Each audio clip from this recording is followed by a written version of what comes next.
Welcome back to another video, and today we'll be doing my 2024 eyeshadow palette ranking so far.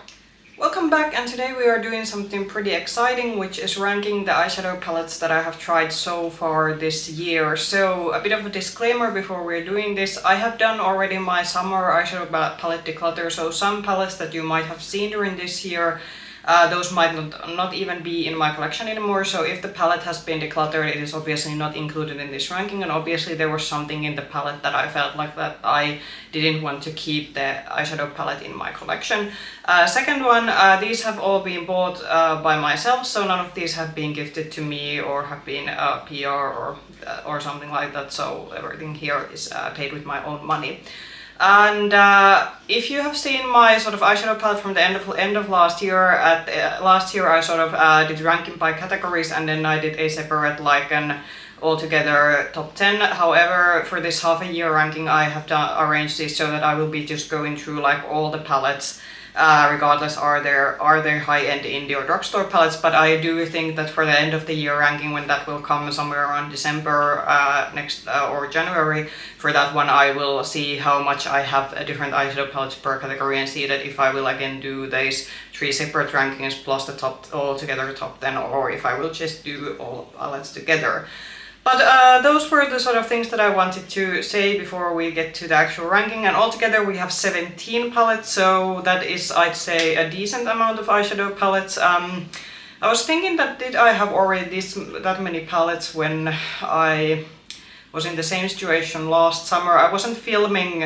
I began filming for YouTube like last fall, so I'm a bit unsure is this how, like, I don't have any comparisons for last year obviously. Yeah, let's now actually get to the ranking part, and we'll start from the bottom one and then we will move towards to the which so far ranks the first one. And oh, if you hear some noise in the background, that's my dishwasher, so sorry about the potential background noise if you can hear it through the film. Okay, so I have post-it notes in all of these palettes, so this should make it this bit easier, so I don't have to go through looking at my phone all the time. But just so you're aware, if I peek to my phone, I will probably be checking that if it was what I did thought. But yeah, let's get now to the palette that's in the sort of place 17. So this is the Kiko Milano Glamour Multi-Finish eyeshadow palette in the 02, and again these two have actually names, but the names aren't printed in the back of the packaging. You can only see them if you look them from the Kiko's own website, but this is the 02 variation. And the reason why this ranks the last, so again, because I have already done my mid-year decluttering, all of these palettes themselves are palettes that I do want to keep in my collection, but some of these I do like more than others. And the reason why this is ranking the last is that it is quite of a basic palette. There isn't like, the formula is pretty good. It is the good Kiko Milano formula that if you have tried the brand's eyeshadow formulations, it is that good stable formula, but there's nothing like extraordinary about this one in terms of the shimmers or in terms of the mattes. It's just a good basic bronze palette, so that is why it is, and also because the color story isn't anything super unique, so that is why this is sort of ranking in the place 17. Then let's get to the one that's in the place 16. So this is the P. Louise Fall in Love palette. So this is the one that I got during, I did already get this during 2023, but because I got this during the end of the year and there was quite a lot of things that I was, because there were obviously quite a lot of holiday stuff that I was trying, I actually have tried this first time this year. And there are a couple of other palettes that I also got technically at the end of 2023, but I actually tried them the first time during 2024. Anyway, again, why this perhaps ranks where it does, I do like the formula. There is a bit more variety in this one compared to the previous one, so you can kind of get a more neutral look, you can get kind of a pinky look, and you can get kind of peachy look. There are, I think, one shimmer here that has a bit of an, it's not a full-on duochrome, but there's a bit of shift to it, but altogether it is just, again, when comparing to other palettes before this one, it's again not anything super extraordinary, and that is the reason why it is ranking relatively low in this one. But again, I do think the formula is pretty decent. Then at the place 15 we have the Romand, what was this called?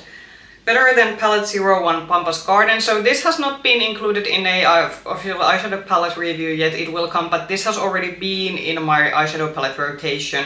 So I have tried this out enough times to know that how I feel about this one. And This is how the palette looks like. I do think that the formula of this is pretty nice. I actually do like quite a lot how easy these are to blend together, and there is like something bit special with the, for example, this sort of shimmer shade over here, so there's something bit of an extra to this. However, simultaneously, because this has the sort of typical Korean glitter shades, which are these two, meaning that it is actually harder to sort of wash off from your eyes. I do have to take some extra steps if I'm using those particular shades. So while those shades do actually bring something special to this one, they are also the reason why it's ranking low, because it does take extra steps in terms of removing this when I'm using this one. But yeah, it's a pretty nice palette with a nice formula, but again, because it is quite peach leaning and there isn't super lot of variety in this one, it is also ranking in the lower bottom of all of my palettes. Then where were we? 15, so then we are going to the 14. So this was the first Dior palette that I bought during this year, so this was the Smoky Essentials palette. So in terms of formula, this is very on par with the other Dior Backstage palettes, and I have always said that this Backstage formula is definitely one of the like higher end formulas from traditional luxury brands that I do like. However, this is purely because of the color story, so because it is quite this like, how should I say, muted bronzy color story. That is the reason why I am ranking it quite low, because color story wise and because the colors, because they are quite muted and they do lack the punch, that is why this is ranking relatively low. But in terms of formula, it is still very comparable with the other Backstage formulas, so this is purely because of the color story why it's ranking quite low here. Then the 13, so this is the Be Perfect, and this is one of the bigger palettes that we will see. So this is the Showstopper 2, Mrs. Glam Showstopper 2 palette. This was a collaboration palette they did, and I bought this palette purely because I did want to test out how the Be Perfect formula was. It was a formula that I used to, especially it was one of the first colorful formulas that I tried, and I did at the time think it was pretty decent. However, I did feel already when I tried the brand first time, this was like before pandemic and everything, so I already felt back then that it was on the stiffer side. So I did want to see now a few years later how has it developed. And I do feel that especially in terms of the shimmer, there's been development. These are these sort of very sparkly wet effect shimmers. I also do think that the matte formula is quite nice in this one. However, these are pretty neutral toned mattes, so those aren't hard to formulate altogether. Why this is still like ranking relatively low, even though I do think that the formula has been improved from the last time I tried the brand, is purely because you don't get a super lot of variety. Like I felt that most of the looks that I did with this one, unless I used one of the more plum-like shades or unless I purely stuck with the very warm-leaning shades over here, I felt that a lot of the looks came out pretty same, and that's one reason for that was that I felt the shimmers, while they are very this sort of sparkly shimmer formula, they don't have a lot of base to them, meaning that the shimmers just kind of blend into whatever the matte eyeshadow you're wearing underneath. So I did feel that at the end of the day you got pretty similar looks. So that is why, even though I do feel that the formula is quite good, especially considering the price, however, because this lacks quite a lot of variety, especially comparing how many shades this has, so that is why it's ranking in the lower bottom. Then at spot number 12, I do think from this point onward there are, I do say that the palettes have been, from this point onward, I do think that each palette had something bit more unique going for it, so that is why they are ranking like, I'd say, more on the higher end of this ranking. But at spot number 12 we have this one, so this is the Glamlite Chucky palette, and this was the first Glamlite palette that I actually tried. This I do think I was quite like positively surprised, especially that I didn't have any experience with the Glamlite formula, and this really palette was something that convinced me that I should try Glamlite more in the future if they come out with color stories that I like. And there is one Glamlite palette within this ranking that did rank relatively high compared to like the rest of the palettes, which we will see later.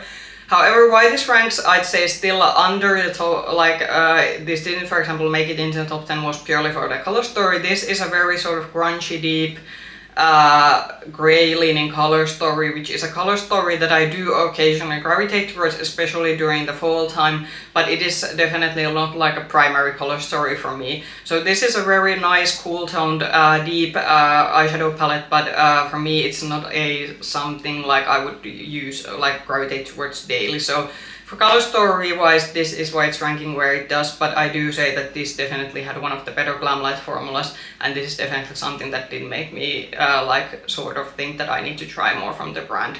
And luckily the brand releases a lot of stuff, so there probably will be more Glamlite palettes in the future that I will buy.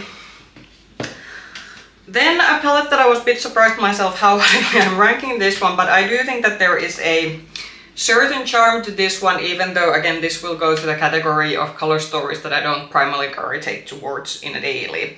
So this is the P. Louise If Looks Could Chill, and that's my washing machine going. I'm very sorry about that one.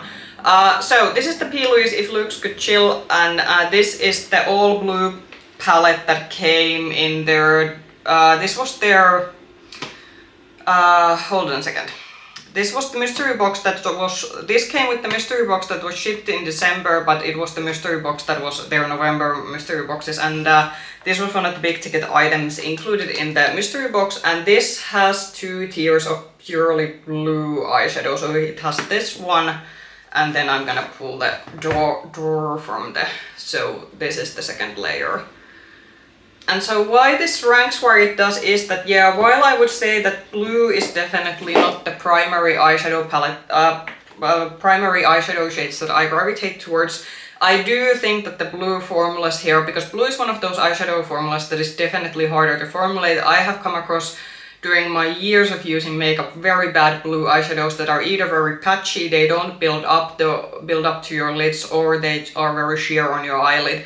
And I was very positively surprised, especially considering the deeper blue shades in both of the tiers that the, oh god, these are so heavy. So especially considering the deep blues that the both of the tiers have, how well they actually blended and how easy they were to work with. Also, I do say that the shimmer formula, like there isn't like any like super multichromes or duochromes with P. Louise formulas, but the shimmer formula is this very sort of nice, smooth, traditional like shimmer formula that's very easy to work with.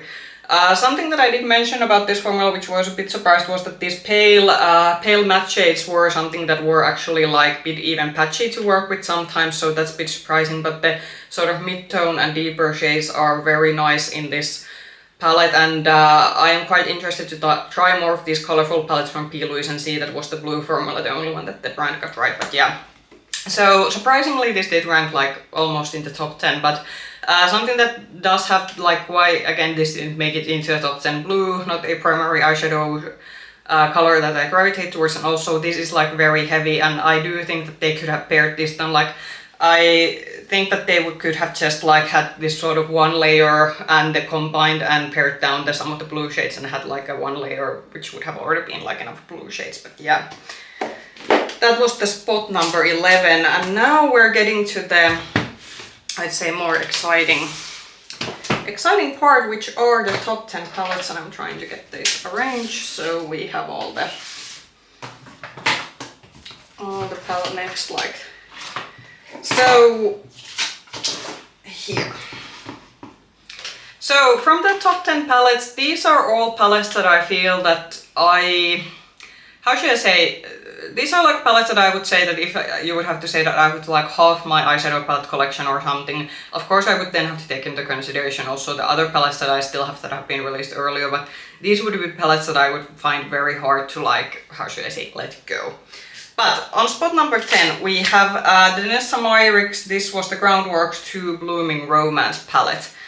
I do think that this is a very beautiful and high quality eyeshadow palette, however, what I felt that what was positively surprising for me was definitely how easy this sort of creamy pomade shades. These didn't crease too much, which is quite a lot saying from a cream eyeshadow formula, especially for someone who has quite of an oily skin. But these had very minimal creasing, even if I had a longer day, and these are very easily and effortless to work with. Same goes with the powders. The only critique that I had for this one was you don't get a lot of depth with this one. In order to get depth, I really had to like use the fairest of the shades here and the deepest of the shades here, because all the other shades in between seem to just blend in together into a one shadow. So that's the critique I had for this one.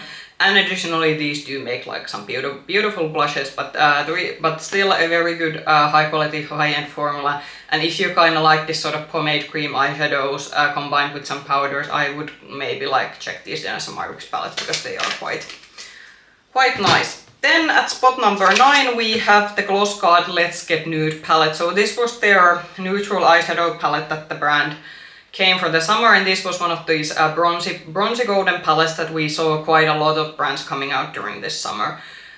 Again, this is a very good Glossgods. Formula Glossgods is one of my favorite indie brands. It's a Swedish indie brand, and they are also very decently priced for an indie brand. You can get their palettes around 40 euros, which for an indie brand.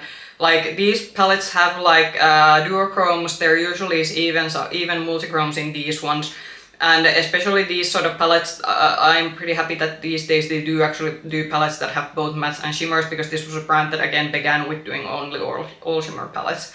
Why this is still like ranking like top 9 is that while this is a very nice palette to work with, I didn't feel that I got super a lot of variety with this one.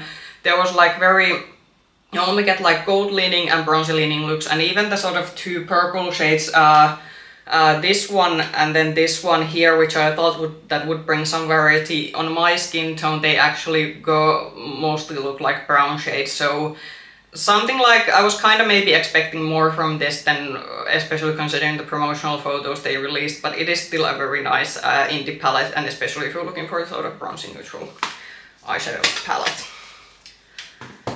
Then another palette that you have not yet seen in my eyeshadow palette review, but this again has been already on my rotation. So this is the Moira Cosmetics Moment With You palette. I do have a first impression video using this one on my channel where I tried a lot of Moira products for the first time. So this was a very again one of those brands that positively surprised me. This has been a brand that has gotten quite positive reviews on YouTube. However, now this brand was available also in my country to buy in sort of my local makeup stores, so it was actually pretty nice to be able to see the products before like making the decision what I wanted to buy. This has a very, like, considering that these are 25 euros in my country, and for 25 euros there's a lot of like quite mediocre eyeshadow that gets sold for that price. This is not mediocre, this is very beautiful. The mattes are very nice to work with.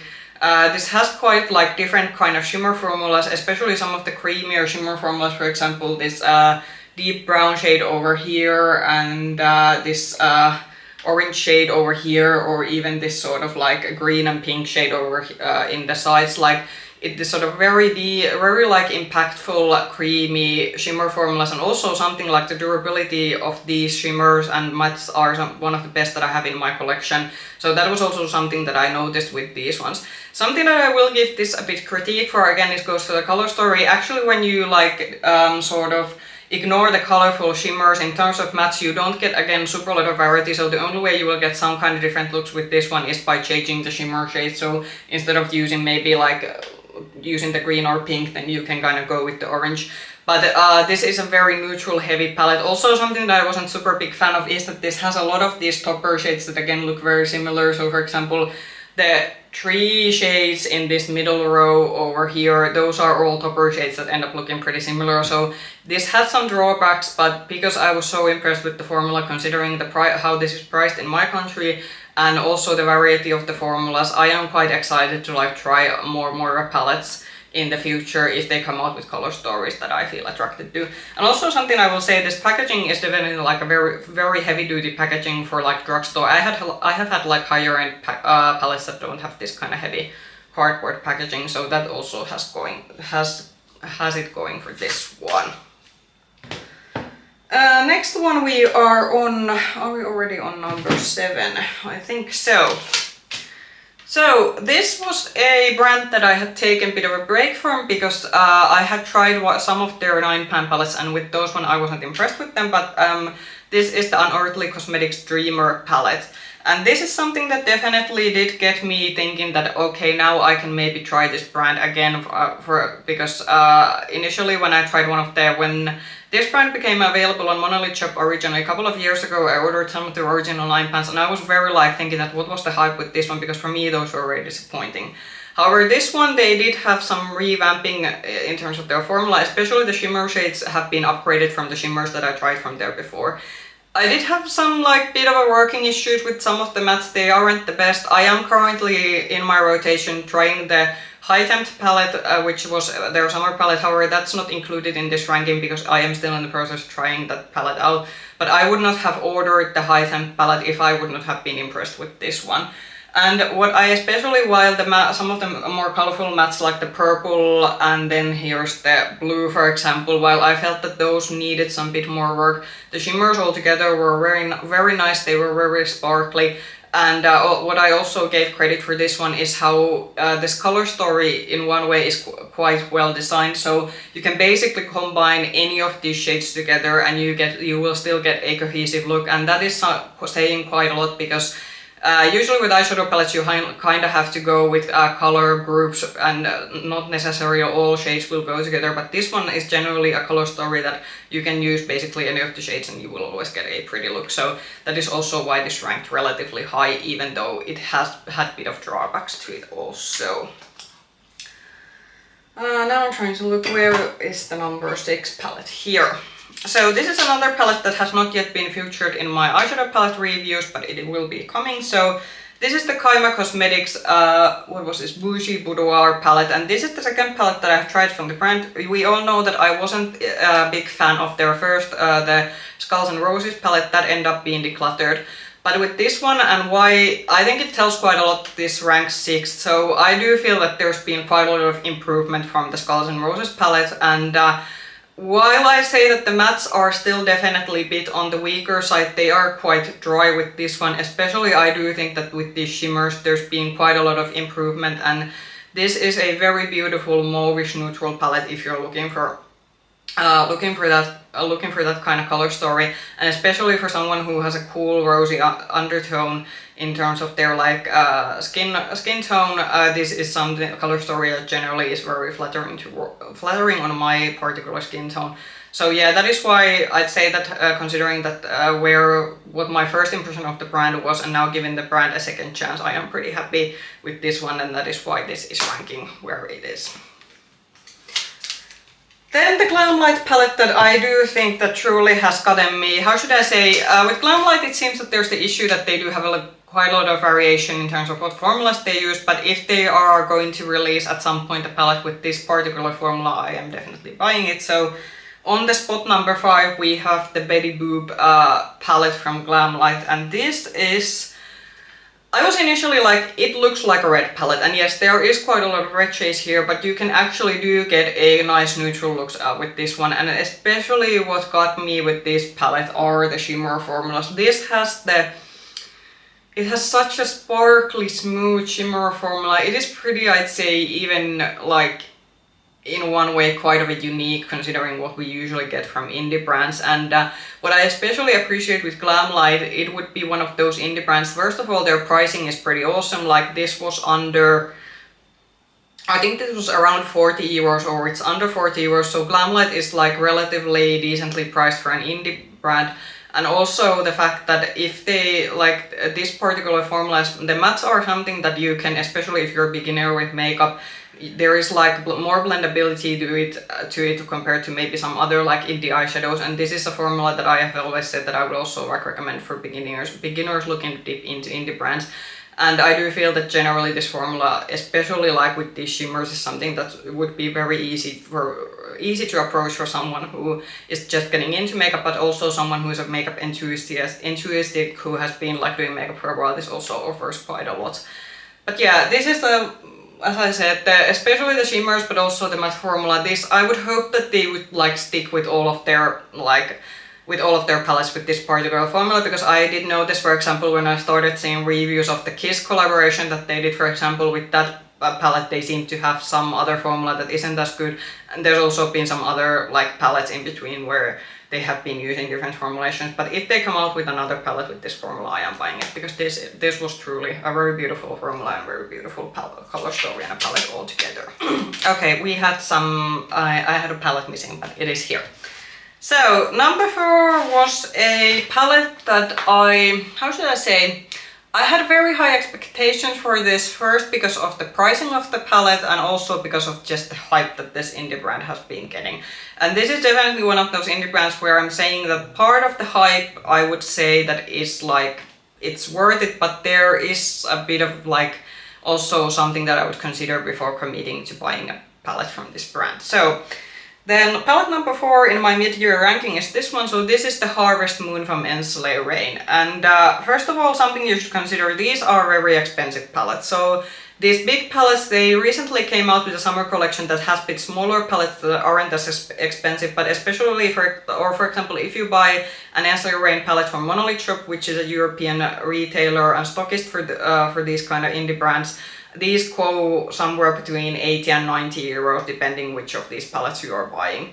The reason why these are highly priced, first of all, is that because these are magnetized. So if the pans are magnetized, meaning you can take them out and rearrange them, that always brings up the price of the palette. And secondly, because most of these palettes include quite a lot of these special shades. For example, with this one, all of the shimmer shades here are special shades, and then the mattes are like normal matte formulas. With this brand, I have, like, I think I've mentioned a couple of times that maybe, like, if you want to commit buying a palette from this brand, look for a color story that appeals to you and then get one palette and see how you like it. If you then like it, then maybe look for another, but I am not a person, for example, that I would want to collect all of the palettes from this brand, because because one, they are expensive, and two, I have most likely, like, because of the collection of eyeshadow palettes that I have, I most likely have the color stories and maybe even the special shades with some other indie brands. So why this ranks number 4? The formula and the shimmers are beautiful. The matte formula is also one of the best matte formulas I have tried from indie brands. It's not the best matte formula I have tried, period, but it's one of the best in terms of indie brands. However, this is a very deep color story, and what I would have especially wished with this one is that instead of getting these very sort of deep mid-toned mattes, we would have gotten some like depth variety, so maybe a few lighter mattes and a few deeper mattes, because with this one I do feel that a lot of the looks end up looking kind of similar, because with the mattes you don't get a lot of depth variety. But the shimmers here, with those ones, there is definitely more variety, because you have these sort of lighter shimmers, you have like these sort of deeper shimmers here, then you have this sort of, I'd say, more mid-tone shimmers.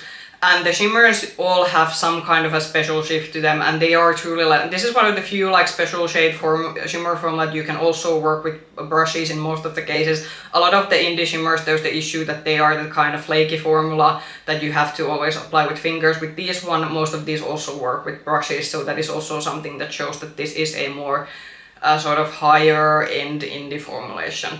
So because of the sort of deep color story and the lack of variety, we have the mattes. This is ranking number 4, but it is still like a beautiful, like, this is my first Ensley Rain palette, and there is a palette that is ranking higher than this one, and which I bought because I still was very impressed with the formulation. So this one, even though in terms of color story, this didn't fulfill like all my needs. So for the top 3, and we might have again at the situation at the end of this year that the Dior Backstage palettes might rank quite highly, especially in the higher end categories. But let's first get to the half yearly part. So at spot number 3, we have the Dior Backstage Warm Essentials palette. So this was their summer palette, and unlike with the Smoky Essentials, this was very reminiscent of the Silver Essentials in terms of having the punch that the Silver Essentials had, but still had the ease of blendability, and how just effortless and how fun, in one way fun it was to work with. So while this doesn't have any like super special shimmers, I don't think that technically this even has like a very sparkly shimmers, but it is still like, you get a lot of punch, but it is still very pleasant to work with, and it's just something that, especially I think if you have more mature lids, or if your lids have a lot of texture, or if you're just a person who's looking something very easy on the go but occasionally also wants something punchier, these Backstage formula palettes, and especially this particular palette, it offers, like, I'd say everything for that type of a consumer. And I'm pretty excited to see that if they come out with fall or winter palettes before like the change of the year, what the color stories will be like, and will I be adding another of these still within this year into my collection. But very impressed with the summer summer palette that they came out with. Then number 2, so we had a bit of an, during last year we had some, Blend Bunny and we had some bit of like, I was very in love with Blend Bunny because of the Dollhouse palette. Then they released during the summertime, and I think I misnamed this. I think it was the Sugar and Grunge. It was the sort of grungy 90s themed palette which had the palette design and the color story, which I was like thinking that, oh yeah, that's gonna be totally my vibe. But I was so disappointed with the formula of that one. I ended up decluttering that particular palette, and I was so disappointed, and I was thinking that why, because the formula in the Dollhouse palette has been so great. Well, as a Christmas present, and this is something that I got after Christmas because shipping of this took some time, so this was the Sickly Sweet palette from Blend Bunny. This was their sort of, was this their Halloween palette last year? Yeah, so this was their sort of Halloween palette, but this had a bit of a trick to it, so this is an all pastel palette. And with this one, after trying, I would say that we are friends with Blend Bunny again. This had the same excellent good formula that the Dollhouse palette had. Actually, the shimmers of this one are improved. They are sparklier. They are a bit like, they have a bit more impact to them because the sort of shimmers in the Blend sort of Dollhouse formula were quite sort of creamy and a bit more, not satin-like, but they weren't as shimmery, but these definitely have shimmer. I say this is the, like, if you especially are looking for good neon pastel, because good neon pastels are hard to find. They are hard to formulate, and that's the reason why a lot of brands don't even try to like do those kind of shades. But this has those, and this is, but especially works for this in favor of this palette also, is that we have this sort of deeper, we have like deeper shades, so you can actually use this as a standalone palette, because often if you have like purely pastel palettes that have these very sort of light pastel shades, you usually, at least I'm a person who needs something to deepen up the looks. I don't like doing like just all pastel looks because those kind of tend to sink in with my sort of quite pale skin. So with this one, their shimmer formula excellent, the pastel formulas, especially in shades that are usually hard to formulate, excellent. It has, you can use this as a standalone palette because it has depth, excellent. Only reason why this is number 2 and not number 1 is that I don't use pastel all around the year, every day. This is definitely still a sort of color, pastel are definitely something that I have to be in the mood for. So just because of the maybe color story before this one being a more primary color story for me, that is why this is the second, but still, if you are able to get your hands on this one, I would recommend it. This is very excellent palette. So, number 1 palette. I think if you've been watching my channel this year, this probably isn't going to surprise anyone, but I will still be talking about this one. So this is the number 1. This is the Ensley Rain Cold Moon palette. This was what I was referring to when talking about the Harvest Moon, because I was still impressed with the formula of the Harvest Moon, and when I saw that they were gonna come out with a cool tone palette at the beginning of this year, and when I saw that this was becoming available at Monolith Shop, I knew that yeah, I'm getting that one. And yeah, this is why this ranks above all. First of all is that this had a 50-50 matte to shimmer ratio split. So with the Harvest Moon, aside from because I said that the tones of the mattes were very one-toned, but also the fact that you had only one row of mattes and all the like other shades were shimmers. With this one, because there's half and half splits, I can actually use this. I feel that I get much more use out of this. Also, this has what I was missing from the Harvest Moon in terms of the variety of mattes. It has like, we have some light mattes over like here, we have some depth over here. There's like, you can get many cohesive looks with this one without feeling that you have to dip into other palettes to get sort of cohesive looks. Also the shimmer shades, this has these beautiful, it has cool tone shimmers, but also this has the mauvish pink shimmers, and pink eyeshadow is my weak spot. I'm definitely the kind of girl who at the end of the day will go, if you give me a good pink palette, it is still something, it is like a color story that I most love, but I do like to have some, like instead of this sort of maybe bright punchy pinks, I would like to get some neutrals also mixed in. So this kind of like has the cool tone shades that goes very well with my particular skin undertone. The formulas are beautiful. The shimmers, I feel that even with this one are even maybe like still even slightly like better than in the Harvest Moon, and this is just it's just so beautiful for someone, for like in terms of my makeup preferences. And yeah, very interested to see how this will fare at the end of the year.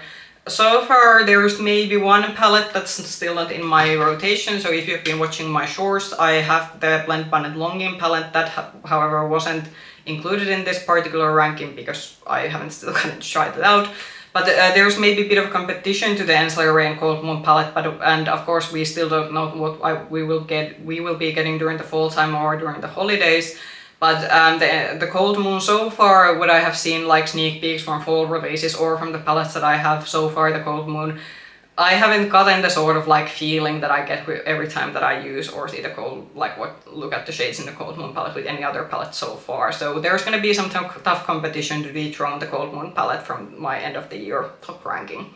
But yeah, that was the sort of last palette that I had for this mid-year ranking. Phew, those are always, the rankings always, how should I say, they take their time, and I do say these were, like, for the mid-year ranking, these were quite, like, relatively easy to, how should I say, rank, because I did have quite strong feelings. Maybe, like, the ranking the palettes more in the bottom half were, like, thinking that at the, like, depending on the day, the lower half could be something that I would maybe in another day rank differently, but definitely the palettes like within the top 10 were something, those were quite like easy because I had quite clear thoughts of them, of how I felt about them, and how much do I think that they fit into sort of my makeup preferences and just generally how much I like gravitate towards them. Comment down below what did you think about my ranking choices, and maybe like comment down what have maybe been your top 3 eyeshadow palettes that you have tried so far during this year. If you like this video, push the like button, subscribe to the channel and ring the bell button if you want to get notifications from future content. You can also find me with the same nickname, Makeup Hedgehog, on Instagram. I hope I'll be seeing you in another video soon. Bye bye!